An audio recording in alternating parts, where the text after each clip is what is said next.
bendita voluntad y no otra, sino que estamos para hacer la voluntad de Dios. Y hay un versículo que no puedo dejar pasar, porque ya lo hemos leído, pero no lo puedo dejar pasar.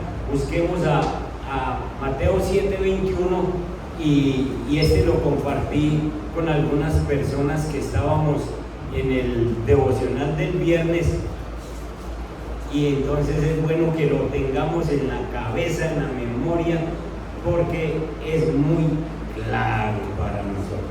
Mateo 7:21. No todo el que me dice Señor, Señor entrará en el reino de los cielos, sino solo el que hace la voluntad de mi Padre que está en el cielo. No todo el que me dice Señor, Señor entrará en el reino de los cielos, sino solo el que hace la voluntad de mi Padre que está en el cielo. Quítelo. Pregunta: ¿qué se necesita para entrar en el cielo?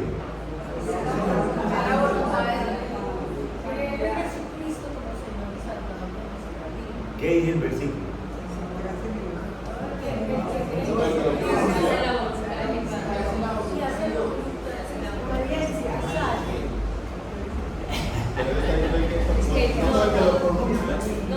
Ponga el versículo otra vez. Pero dice que hace la voluntad de mi Padre. Para entrar en los cielos se necesita hacer la voluntad del Padre. Y usted puede decir Señor, Señor, yo soy cristiano, Señor, yo creo en ti, Señor, yo te sigo, Señor, a mí me gusta ir a la iglesia. Pero es que no es decir Señor, Señor, sino hacer lo que Dios dice en su palabra. Es hacer. ¿Usted iba a decir algo, Marina? Sí, Señor. Esta versión de la palabra de Dios dice: no todo el que afirma que yo soy su Señor entrará en el reino de Dios. Solo entrará el que obedece a mi Padre que está en los cielos. Amén, amén. Entonces es haciendo la voluntad, es leyendo y haciendo la voluntad del Padre que uno entra al cielo. Porque mucha gente va a ocurrir eso, mucha gente va a decir Señor, pero es que yo hice tal cosa, pero no hiciste mi voluntad. Hiciste cosas y decías que creías en mí, pero no me obedecías. Entonces ese versículo hay que tenerlo en memoria. Ahora, en la enseñanza de esta mañana se llama el plan de Dios. Siempre es el mejor. El plan de Dios siempre es el mejor. Váyase conmigo al libro de Éxodo, en el capítulo 1. Y vamos a hablar de un hombre que tuvo que aprender a hacer la voluntad de Dios, porque siempre quería hacer la suya. En el versículo 7, 1:7.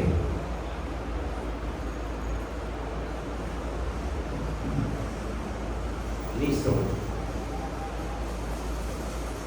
Dice, estoy en la Reina Valera: y los hijos de Israel fructificaron y se multiplicaron y fueron aumentados y fortalecidos en extremo, y se llenó de ellos la tierra de Egipto.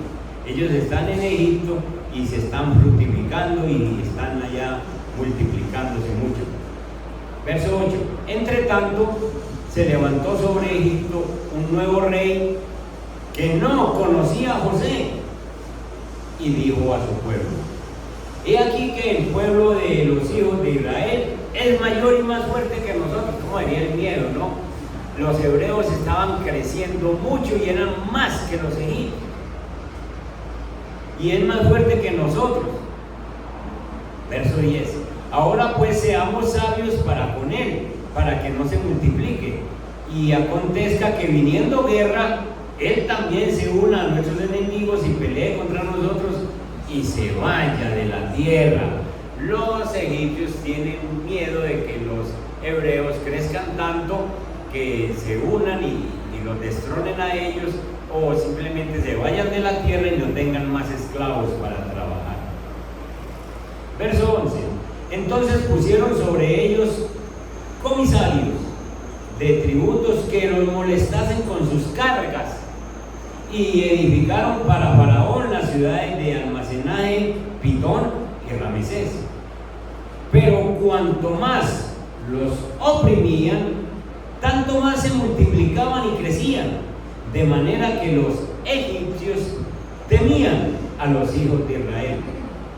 Y los egipcios hicieron servir a los hijos de Israel con dureza y amargaron su vida con dura servidumbre en hacer barro y ladrillo y en toda labor del campo y en todo su servicio, al cual los obligaron con rigor. Dejemos ahí la lectura, ahora volvemos a otra porción, pero lo que estamos viendo es el trasfondo de lo que estaba pasando en Egipto. Los israelitas se han estado creciendo, multiplicando en gran manera, y el faraón tiene miedo y sencillamente da una orden de que no dejemos crecer más ese pueblo. Nosotros en la vida siempre vamos a tener dos opciones cuando estamos ante situaciones difíciles. No les voy a preguntar quién ha estado en situaciones difíciles, porque eso somos todos. Todos hemos pasado momentos difíciles, y ante esas situaciones difíciles nosotros tenemos dos opciones. La primera, podemos seguir nuestro propio camino como a nosotros nos parece, o la segunda, buscar la voluntad de Dios. Tristemente, nosotros somos más abocados a hacer lo que nos parece, porque difícilmente estamos enseñados a buscar la voluntad de Dios, porque no nos enseñaron a eso. Aunque sabemos que a Dios le agrada que hagamos lo que a Él le gusta, nosotros como de una manera natural nos inclinamos a escoger todo lo contrario, a hacer lo que nos parece. Aún así el Señor tiene misericordia de nosotros, y entonces, si nosotros queremos disfrutar las bendiciones, nosotros debemos hacer su voluntad y dejar de seguir nuestros propios planes. Esta enseñanza se llama: el plan del Señor es siempre mejor, el plan de Dios es siempre mejor. Muchos de los principios bíblicos son ilustrados con la vida de personajes de la Biblia, de las Sagradas Escrituras. Moisés es un gran ejemplo de estas dos opciones: hacer nuestra voluntad o hacer la voluntad de Dios. Ya saben ustedes que Moisés es enviado a Egipto después de que tiene unas peleas con el Señor para decir: mande a otro, yo no estoy apto para ese trabajo, y entonces sencillamente hay una lucha. Y Moisés, que ha nacido en Egipto de una manera milagrosa, porque la mano de Dios ha estado ahí, ha sido protegida su vida. Ustedes recuerdan que con la orden del faraón, entonces manda matar a todos los niños hombres para que no haya procreación, manda matar a todos los niños. La mamá de Moisés, que es una mujer de fe, no deja el niño expuesto, sino que a los 3 meses de edad, viendo que ya lloraba duro y todas estas cosas, dice: no puedo guardar más este niño, lo tenía escondido.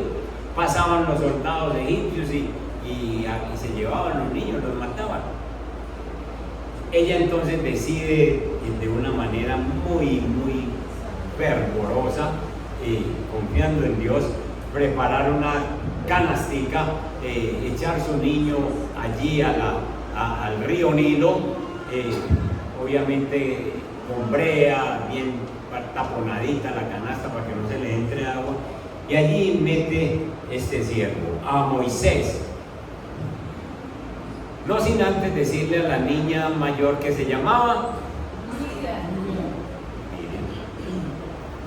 váyase por toda la orilla y póngale cuidado, muchachito, a ver a dónde va a parar.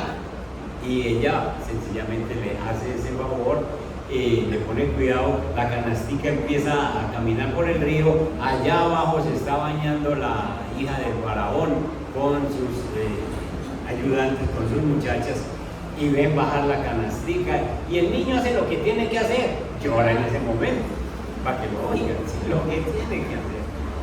Y en ese momento llora, es un niño y es de los hebreos, se lo llevan a casa de Faraón, y allí la hija de Faraón dice, yo me lo quedo, pero necesito una nodriza, porque mi lecho necesita ser amamantado. Y entonces ahí está la niña, que apenas tiene unos 8 o 9 añitos, y por orden de la mamá le dice, dígame que yo se los amamando. Y entonces ahí está la niña para decirle, yo conozco quién no puede amamantar. Vaya, tráigame, y trae nada menos que a la mamá.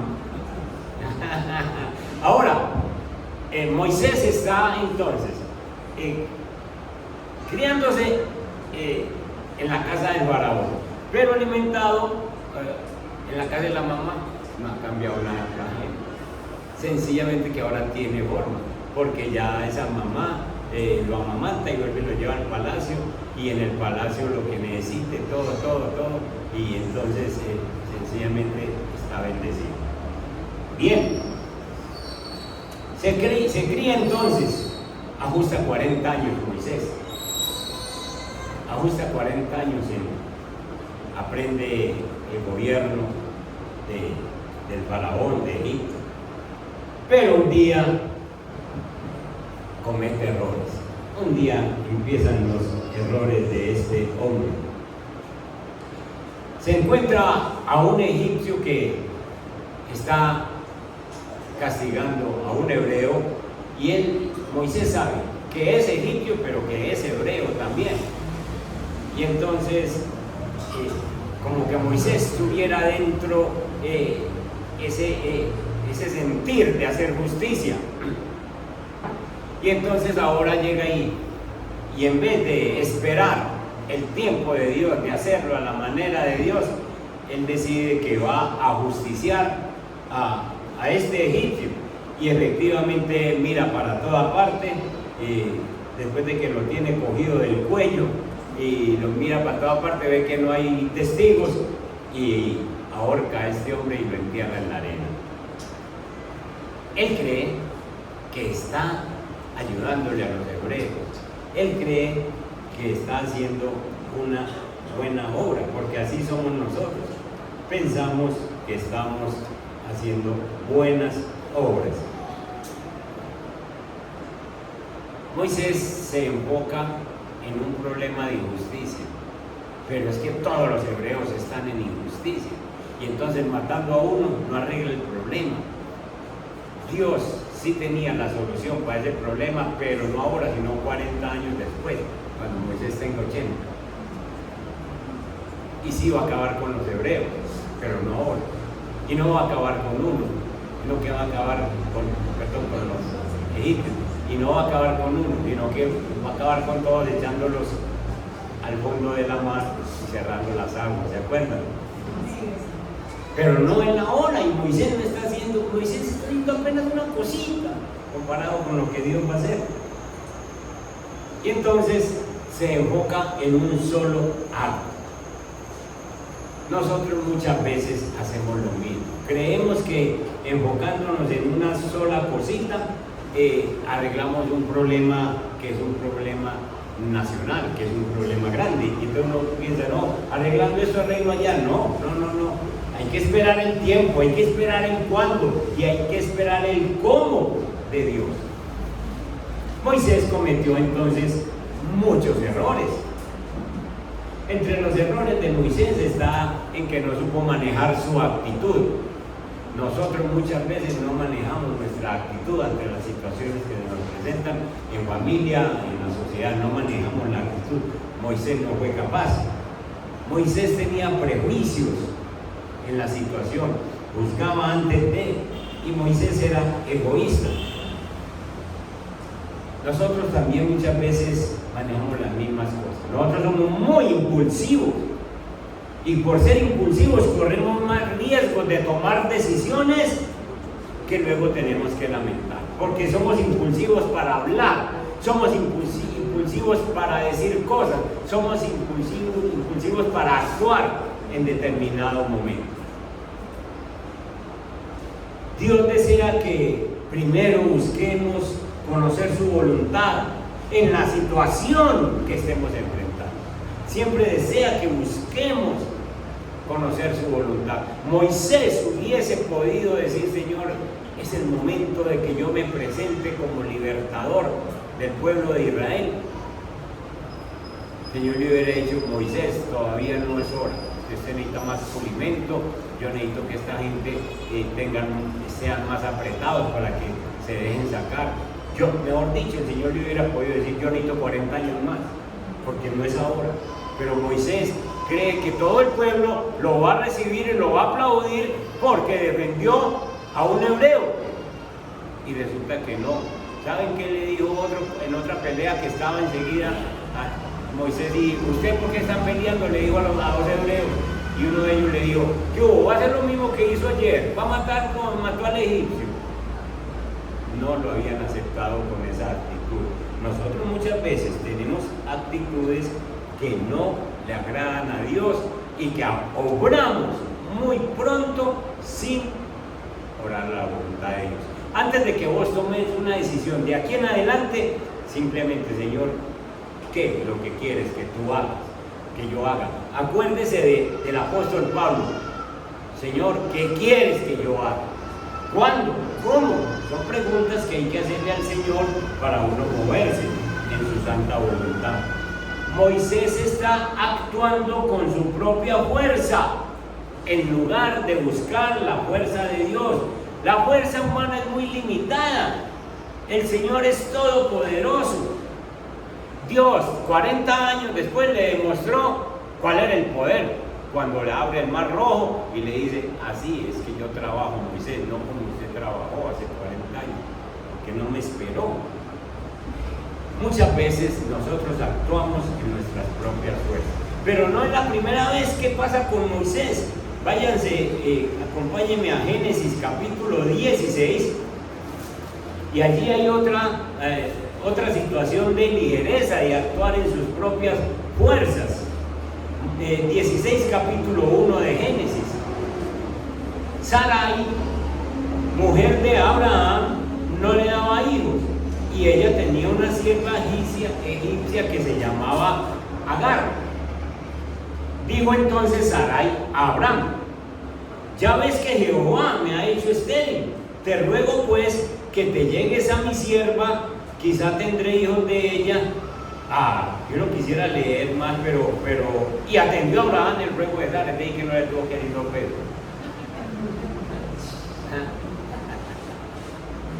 No le tuvo que decir 2 veces.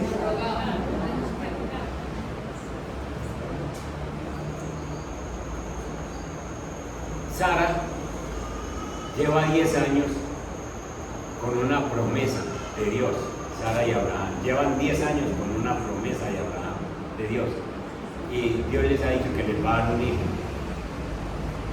pero no les ha dicho cuándo, ni les ha dicho cómo. Señor, ustedes van a tener un hijo. Y entonces Sara echó mano de un versículo muy conocido: ayúdate, que yo te ayudaré. Búsquenlo, por favor. ¿En qué libro está? Está allá afuera. Está allá afuera, porque aquí en la Biblia. Pero escuchen, es un dicho que desde el tiempo de los patriarcas ya existía, siempre ha existido. El ayúdate que yo te ayudaré. No es bíblico, no está en la Biblia. Pero Sara dice: a lo mejor es que nos tenemos que ayudar, es que tenemos que hacer alguna cosita, porque es que Dios no va a hacer todo. Entonces, ¿qué tal Abraham? Ayudémosle a Dios. Y entonces Abraham, ni corto ni perezoso, ante una oportunidad de decir: hombre, sí, ayudémosle. Claro que sí. Y le ayudaron, pero Dios no se deja ayudar de nadie, ya saben. Bueno, y entonces verso 3: Y Sarai, mujer de Abraham, tomó a Agar, su sierva egipcia, al cabo de 10 años. 10 años había estado con ellos. 10 años esperando la promesa. Y entonces, la dio por mujer a Abraham, su marido. Y él se llevó a Agar, la cual concibió. Y cuando vio que había concebido, entonces, ¿qué hizo? Miraba con desprecio. Miraba con desprecio. Claro, es que ya ahora ella es la que tiene un hijo de Abraham. ¿Qué nos pasaría por la mente de la pobre Agar? Diciendo, ahora me va a querer más a mí, ahora va a ser, yo voy a ser la señora. Y empieza a maquinar cosas y miraba con desprecio. Verso 5, entonces Sarai dijo a Abraham, mi afrenta sea sobre ti, yo te di mi sierva por mujer y viéndose encinta me mira con desprecio. Juzgue Jehová entre tú y yo. Ahora Sara le dice, la culpa es suya. La culpa es suya. Y viéndolo bien, sí. Porque él vaya a poder decir, no, mija, Dios nos dio una promesa y no es por ahí. Pero es que esta carne, esta carne. Y entonces están actuando en sus propias fuerzas. Igual que Moisés actúa en sus fuerzas, en vez de buscar las fuerzas de Dios, Abraham y Sara actúan en sus propias fuerzas. Y a Dios nunca hay que ayudarle en nada. A Dios no hay que ayudarle en nada. Ese de ayúdate que yo te ayudaré, eso olvídese que Dios va a aceptar eso de alguna forma. Dios sencillamente es todopoderoso, Él tiene su plan y Él maneja sus cosas, Él no necesita de ninguno de nosotros.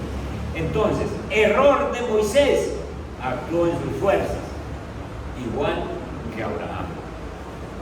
Pero también se dejó llevar por la ira. Ojo con ustedes y yo también, de dejarnos llevar por la ira. ¿Cómo contestamos cuando tenemos rabia? ¿Cómo dejamos que de pronto se vaya acumulando una ira, un enojo, se va acumulando en nosotros y de pronto estallamos? Y decimos, no, es que siempre lo mismo, y cuando uno estalla, uno hace daño. Entonces hay veces que en una pareja ocurre que se van diciendo cositas, y de pronto llega un momento en que ya no le aguanto más, y estalla y hace daño. Es una bomba de tiempo, hace daño. Y entonces sencillamente se dicen cosas como, usted siempre me ha hablado así, gritadito y durito. Y entonces el otro contesta, y voy a seguir hablando así. Y entonces y la otra le contesta, pues ya no más. Ahí está la puerta. Y pues esto has dicho. Y ahí se va.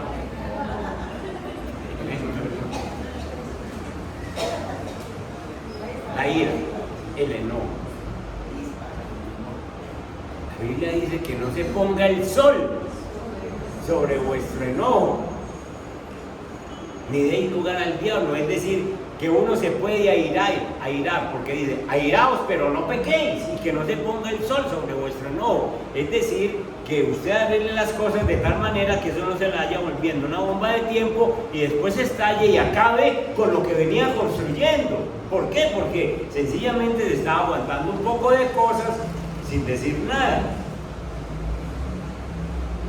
Moisés venía viendo el maltrato que se le daba a los hebreos y lo fue acumulando y ahora como ya es del palacio, hijo de Faraón, futuro Faraón, porque para eso estaba preparándose, entonces él dice, no, esta injusticia, ¿hasta cuándo me va a aguantar él? Y cogió al pobre Egipto y lo metió en la arena y lo ahorcó. Se le salió el bloque, como a ustedes y a mí. Cuidado con almacenar enojo. ¿Por qué no empieza a decirle al Señor, Señor, qué debo hacer ante esta situación? e ir soltando, ir soltando. ¿Saben qué le pasó también a otro amigo al principio de la Biblia, en Génesis 4? Caín. En el versículo 4.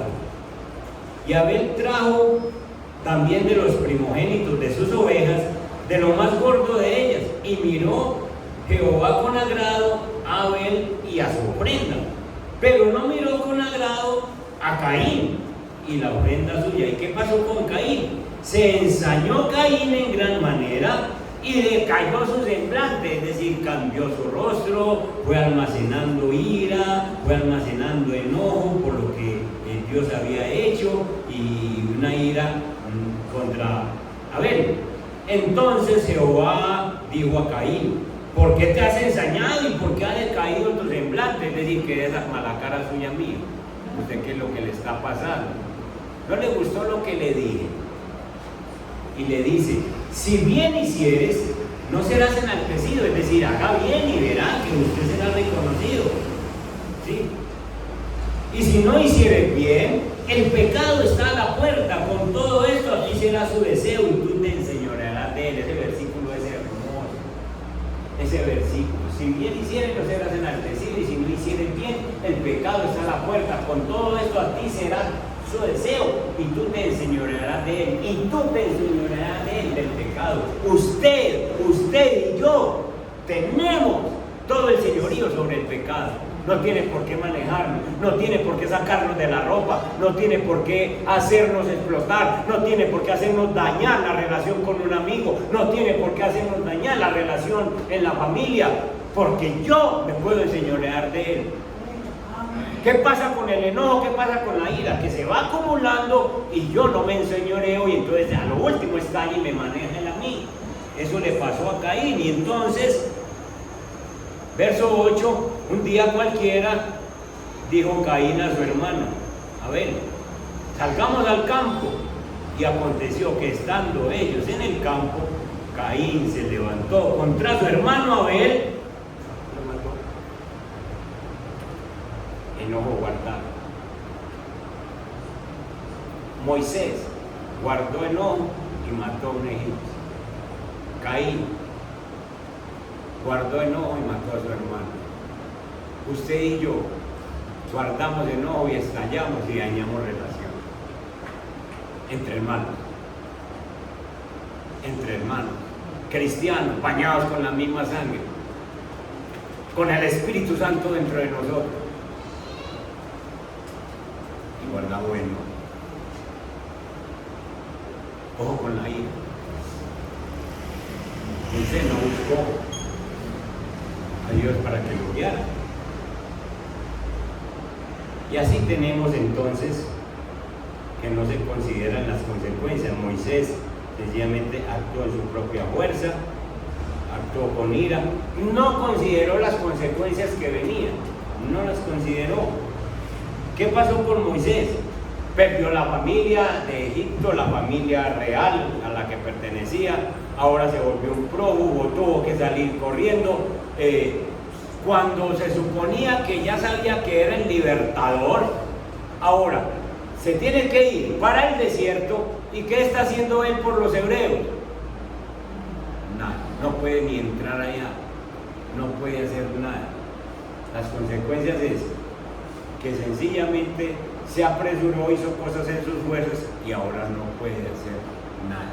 ¿Cuántas veces nosotros dañamos situaciones donde se cortan relaciones y ahora ya qué hago? Y ahora uso esta persona, no la uso, la llamo, no la llamo, hablo con... ¿Por qué? Porque sencillamente cerró puertas. Moisés ahora está en el desierto, ya no puede hacer nada por los hebreos, ya no pertenece a la familia de Faraón, ya no tiene ninguna influencia. Y sencillamente no considera las consecuencias. Nosotros hay veces que no pesamos las consecuencias, y en lugar de nosotros de reaccionar de esa manera impulsiva ante una situación, nosotros debemos pensar con seriedad cuáles son las consecuencias que siguen. ¿Qué sigue después de esto que yo haga? ¿Por qué no se toma siquiera un minuto para decirle al Espíritu Santo, si yo hago esta llamada, si yo contesto de esta manera, si yo digo de esto? Señor, ¿qué pasará de aquí después? Y el Espíritu Santo se va a encargar. Ojo con esos impulsos. Ojo, que nosotros estamos es para hacer la voluntad de Dios. Y no más, es la voluntad de Dios. Moisés ahora va a dar al desierto otros 40 años, porque no es el tiempo de Dios para hacer cosas como él hizo, porque no buscó la voluntad de Dios. Y entonces va a parar al desierto 40 años donde el Señor lo tiene que cumplir. Cuando nosotros actuamos a nuestra manera, también cometemos los mismos errores. Pero si nos acostumbramos a buscar la voluntad de Dios, podremos reconocer que sus pensamientos, que sus caminos son más altos que los nuestros. Isaías 55, 8 y 9, recordemos esos versículos.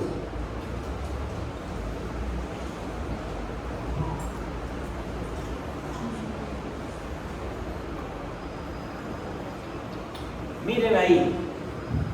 Porque mis pensamientos, está hablando el Señor, mis pensamientos no son vuestros pensamientos, ni vuestros caminos mis caminos, dijo Jehová. Es decir, los pensamientos de Él son más altos. Usted piensa que ahora está siendo muy ofendido, Dios piensa que no, Dios piensa, te estoy puliendo, te estoy trabajando, te estoy ayudando. Los pensamientos de Él son más altos. Usted piensa que es el momento de hacer esta decisión y el Señor le dice, no la haga, espere. A Moisés lo puse a esperar 40 años porque le dijo, usted va a ver lo que yo puedo hacer en 40 años, no ahora, no es el momento. Como son más altos los cielos que la tierra, así son mis caminos, más altos que vuestros caminos, y mis pensamientos más que vuestros pensamientos. Entonces nosotros tenemos que enseñarnos a hacer la voluntad de Dios, a buscar la voluntad de Dios, a andar en los caminos, a andar en la voluntad de Dios. Debe llegar a ser un hábito para cada uno de nosotros. Debe llegar a ser un hábito. Señor, es su voluntad esto, es su voluntad esto, Señor. Y aprenda que es que usted no necesita esperar como 5 o 10 años a escuchar la voz de Dios. Usted escucha la voz de Dios cada que Él le habla, cada que usted lee la Biblia. Entonces usted leyendo la Biblia, usted le dice, Señor, está bien que yo salga para Bogotá ahora, por ejemplo, y usted no siente nada. Si no siente nada, ya es una respuesta. Si no siente nada, ya es una respuesta. Bueno, Señor, yo espero que usted me diga, y vuelve y ora, y vuelve y ora. La comunión con Dios lo va haciendo usted más ducho cada día en saber cómo responde el Señor. Entonces, los resultados de las malas decisiones para Moisés es que se volvió un asesino, se llenó de temor, fue desterrado de Egipto, se tuvo que separar de la familia y de la nación, se convirtió en un pastor de ovejas y tuvo que meditar en lo que hizo durante 40 años. Si nosotros escogemos hacer nuestra voluntad y no la de Dios, también vamos a tener que enfrentar a graves consecuencias. Y yo sé que nosotros ya hoy a esta hora estamos enfrentando consecuencias de malas decisiones que tomamos. Muchas veces nos vamos a sentir llenos de remordimientos, desilusionados, y son consecuencias que nos llegan. Esas consecuencias no nos afectan solo a nosotros, sino también a otros. El camino de Dios no es fácil, hermanos, pero aunque el camino de Dios no siempre es fácil, ni tampoco es el que más nos agrada, nosotros sabemos que es la mejor opción. El mejor camino que nosotros tengamos es el plan de Dios. Es lo que Dios ha decidido. Pues siempre Él lo va a hacer de acuerdo a su propósito. Un prerequisito que nosotros debemos tener para hacer la voluntad de Dios. El prerequisito es que nadie puede seguir el plan de Dios si no tiene un encuentro con Él. Usted no puede seguir un plan de Dios si no tiene un encuentro con Dios por medio de su Hijo Jesucristo. Nosotros debemos confesar y arrepentirnos de nuestros pecados y creer en que Cristo pagó la deuda para que podamos ser perdonados, y así entramos en una relación con nuestro Padre Celestial. El prerequisito es que usted y yo tenemos que tener un encuentro con Dios. Moisés tuvo que tener un encuentro con Dios para poder hacer la voluntad de Dios. ¿Saben dónde se dio el encuentro? En una zarza ardiendo. Ya les expliqué un día por qué era que esa zarza se ardía y no se consumía. ¿Se acuerdan? ¿Alguien puede decirme? ¿Se le olvidó? ¿No vinieron ese día? La zarza ardiendo que no se consume, que está ahí, es Dios diciéndole a Moisés: usted tiene que contar conmigo porque yo soy eterno. Porque yo no es que esté ahorita y mañana no. Yo soy eterno y por eso esa llama no se consumía. Usted cuenta conmigo para siempre, de aquí para siempre. Y con esa llama es que se encontró Moisés, y esa llama ha estado en nosotros cuando nos encontramos con Cristo, que ese encuentro con Cristo no es para un día, no es para 2 días, no es para cierto tiempo. Esa llama está ardiendo en nosotros y Él dice: yo voy con ustedes, yo estoy con ustedes. ¿Cuál es el problema? ¿Por qué no cuenta conmigo? Esta es mi voluntad. ¿Qué está esperando para hacer? Tenemos un encuentro con Dios, y entonces ese es el requisito para que nosotros podamos hacer la voluntad del Señor. Después de 40 años en el desierto, entonces Dios le habla a Moisés por la zarza y empieza esa bendición, esa comunión. Moisés empieza entonces a hacer la voluntad de Dios. Ya está listo. Vayan a Éxodo capítulo 4, el verso 19. Ya Moisés está listo, ya lleva ese tiempo en el desierto. Y en el versículo 4, damos desde el 18.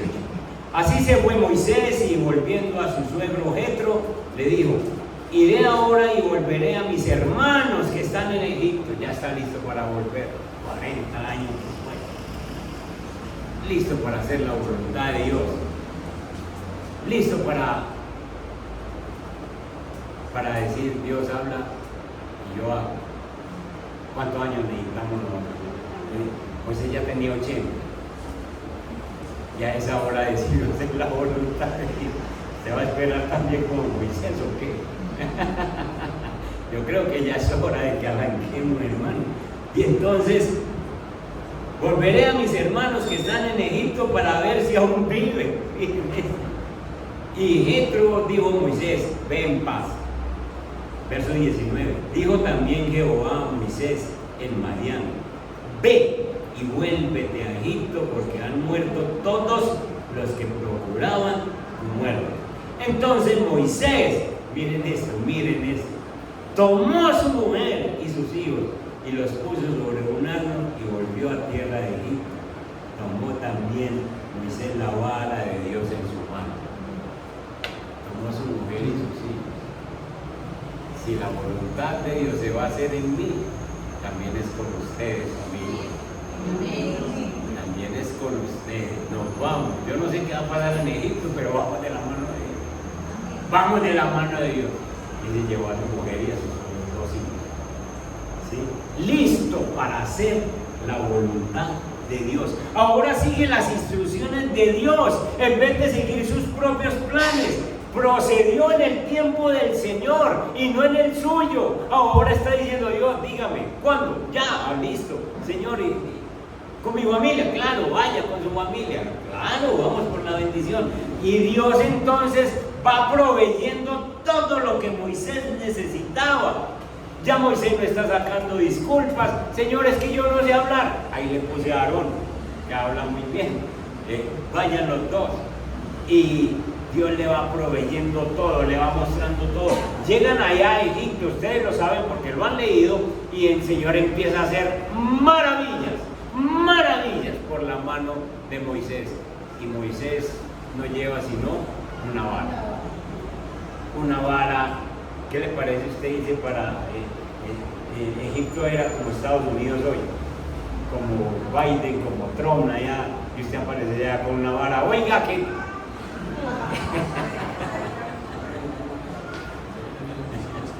exactamente. Pero Dios proveyó todo lo que necesitaba. Cuando Moisés de pronto flaqueaba, Dios le daba grandes señales para convencer a Faraón. El Señor le eliminó todo temor. Le aseguró que su presencia y su poder lo acompañaban siempre. Si vos estás haciendo la voluntad de Dios, ¿cuál es el temor a estas cosas, al futuro, a lo que viene, a lo que está pasando? ¿Cuál es el temor si vos estás haciendo la voluntad del Señor? Dios da instrucciones específicas a Moisés y nos da instrucciones específicas a nosotros. Moisés pudo sentir el poder del Señor en su vida, pudo sentir la mano poderosa de Dios en cada acto de su vida. Moisés pudo ver el poder de Dios obrar de una manera sin igual. ¿Cuántas plagas fue que mandó el Señor allá? 7. Los que dijeron 7 lo espera el Instituto Bíblico. Son 10. Son 10. Y entonces Moisés pudo ver cómo Dios obraba en cada una de esas maravillas que él hacía. Los hebreos, todo ese pueblo fue bendecido.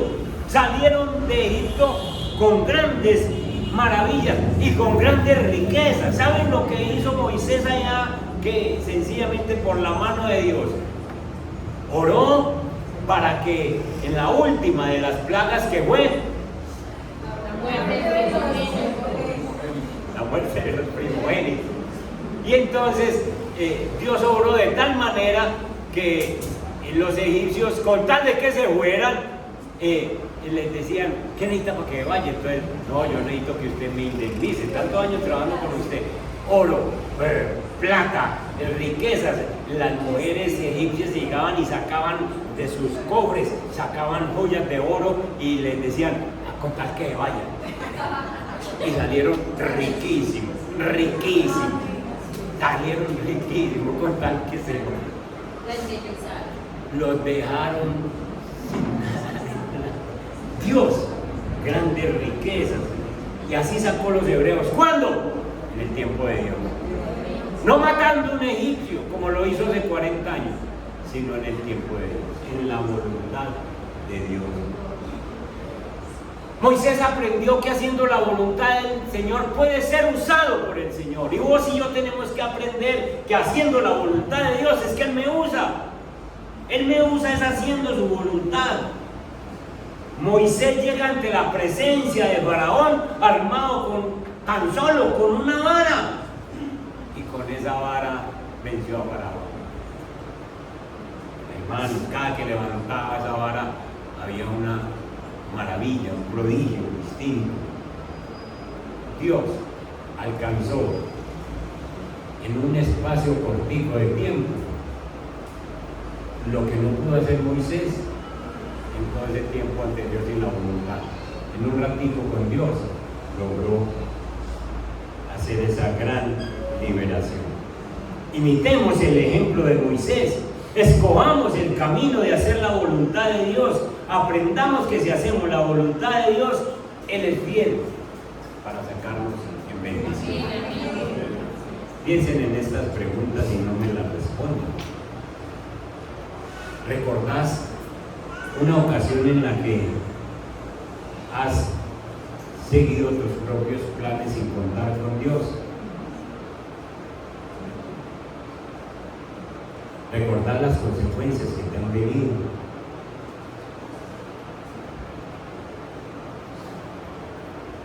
Y una última. ¿Qué te está impidiendo hacer la voluntad de Dios? ¿Qué te impide? ¿Qué cosa te impide hacer la voluntad de Dios?